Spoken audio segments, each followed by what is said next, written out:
Yesus nggak pernah ajarin bunuh dan benci orang. Yeah. Alkitab tidak pernah anjurkan kita untuk hakimilah dia dengan liar, atau marahi, atau bunuh orang tuamu, benci saudaramu. Itu nggak pernah. أعوذ بالله من الشيطان الرجيم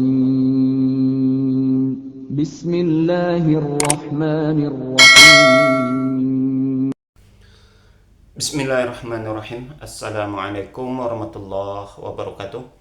Alhamdulillahirabbil alamin wassalatu wassalamu ala asyrafil anbiya'i wal mursalin wa ala alihi washabihi rasulillahi ajma'in. Rabbi shrah li sadri wa yassir li amri wahlul 'uqdatam min lisani yafqahu qawli. Alhamdulillah, puji syukur kita ucapkan kehadirat Allah Subhanahu wa taala yang sampai hari ini Allah masih memberikan kesehatan kepada kita semua. Salawat dan salam kepada Nabi Allah Muhammad sallallahu alaihi wasallam. Allahumma salli ala Muhammad wa ala ali Muhammad.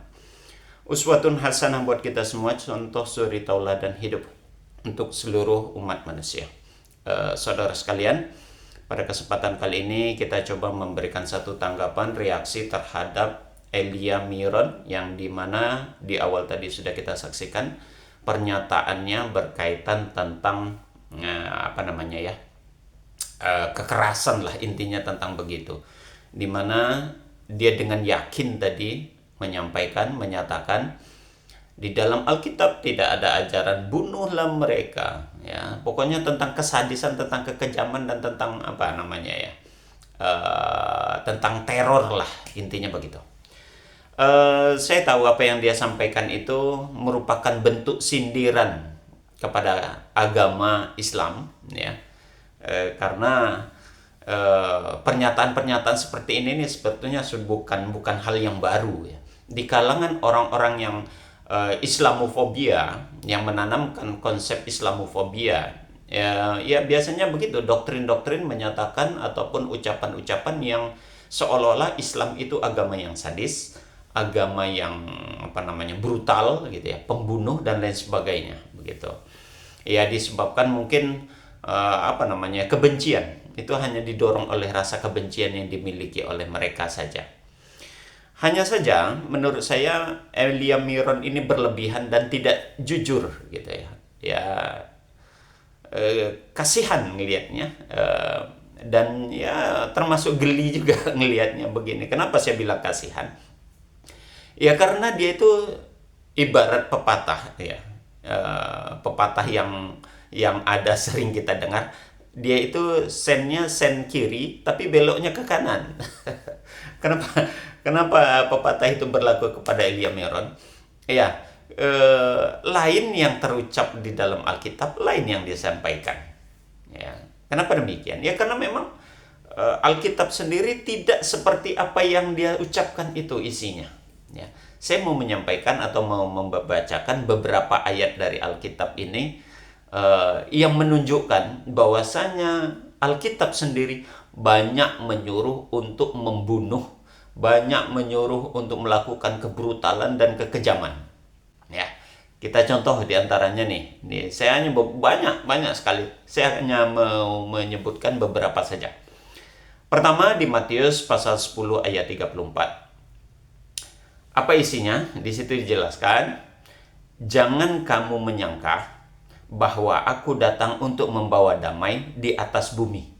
Aku datang bukan untuk membawa damai, melainkan pedang. Artinya apa ini? Ini ayat yang mengindikasikan, pertama, kedatangannya aku itu siapa? Yesus. Yesus datang itu bukan untuk membawa damai, tapi untuk peperangan, begitu loh. Membawa pedang. Pedang itu simbol daripada peperangan, permusuhan, pembunuhan. Itu satu, ya. Kemudian juga lihat di 1 Samuel pasal 15 ayat yang ketiga.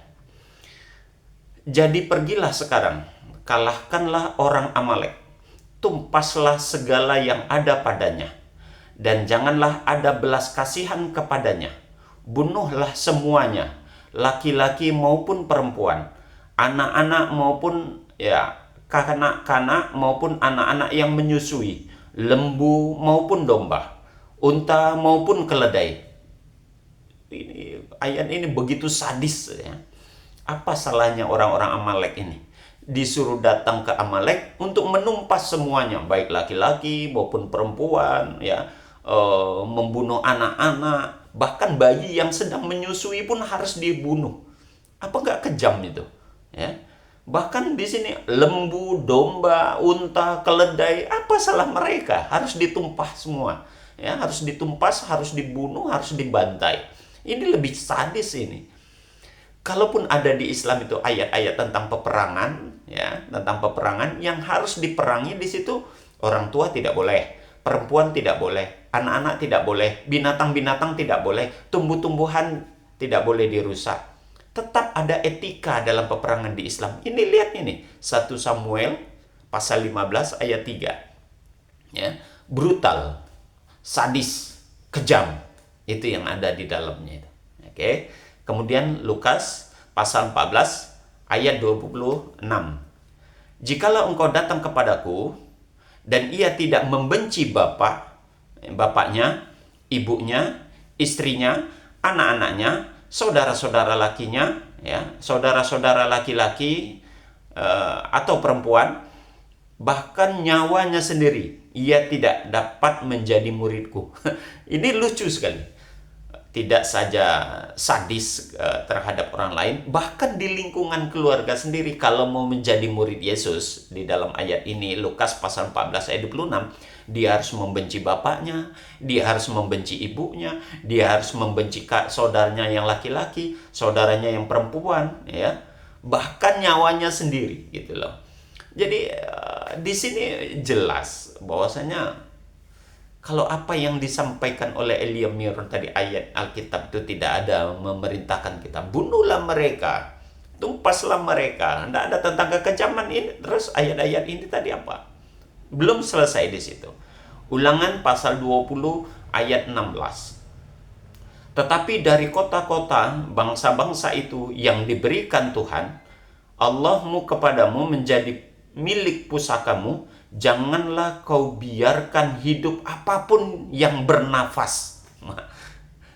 Pokoknya selagi ada yang bernafas, apapun bentuknya di situ, jangan dibiarkan hidup. Begitu sadis dan kejamnya ini, ya, perintah yang ada di ayat ini. Nah, seperti ini yang katanya ayatnya tidak ada tentang kekejaman, tidak ada tentang kesadisan, tidak ada tentang kebrutalan. Ini sangat ngeri sekali, ya. Belum selesai. Ulangan pasal 13 ayat 15. Maka bunuhlah dengan mata pedang penduduk kota itu, dan tumpaslah dengan mata pedang kota itu, serta segala isinya dan hewannya. Kalaupun ada masalah, ya, kalaupun ada masalah, ya, apa salahnya hewan? Sampai satu kota harus dihilangkan, baik manusia maupun hewan. Segala sesuatu yang ada di dalam kota itu, ya, di sini diperintahkan untuk dihabisi semuanya, ya. Begitu kejam dan begitu sadis. Kemudian Yosua pasal 6 ayat 21. Mereka menumpas dengan mata pedang segala sesuatu yang di dalam kota itu, baik laki-laki maupun perempuan, baik tua maupun muda, sampai kepada lembu, domba, dan keledai. Nah, ini memperkuat ayat yang sebelumnya tadi itu, ya, dimana di dalam 1 Samuel pasal 15 ayat 3 tadi, ya kan, disuruh menumpas semuanya, segala sesuatu, baik itu yang hidup maupun yang baik itu manusia maupun binatang, ya, yang tumbuh-tumbuhan sekalipun ditumpas, ya. Ini begitu sadis dan begitu brutal. Jadi kalau apa yang disampaikan oleh Elia Miron tadi sebuah pernyataan yang seolah-olah Alkitab mengajarkan tentang cinta kasih, tapi faktanya tidak demikian. Kalau tidak ada unsur daripada kebrutalan, katanya Alkitab itu, terus ayat-ayat ini apa? Makanya dari awal tadi saya katakan, dia ini sen kiri beloknya ke kanan. Lain yang disampaikan di dalam Alkitab, lain pula yang dia ucapkan, ya. Menjual agamanya itu seolah-olah di-framing, ya, di-framing sekali lagi tentang hal-hal yang baik-baik, sementara dia tutupi, dia sembunyikan ayat-ayat yang ini jelas sekali menunjukkan kepada ajaran-ajaran yang jauh seperti apa yang dia gambarkan, jauh dari apa yang dia perkirakan, dan jauh dari apa yang dia kabarkan. Makanya dogma dan doktrin itu menutup akalnya dari bacaan-bacaan Alkitabnya sendiri, dari ayat-ayatnya sendiri, sehingga lain yang dia sampaikan, lain kenyataan yang ada di dalam Alkitabnya sendiri.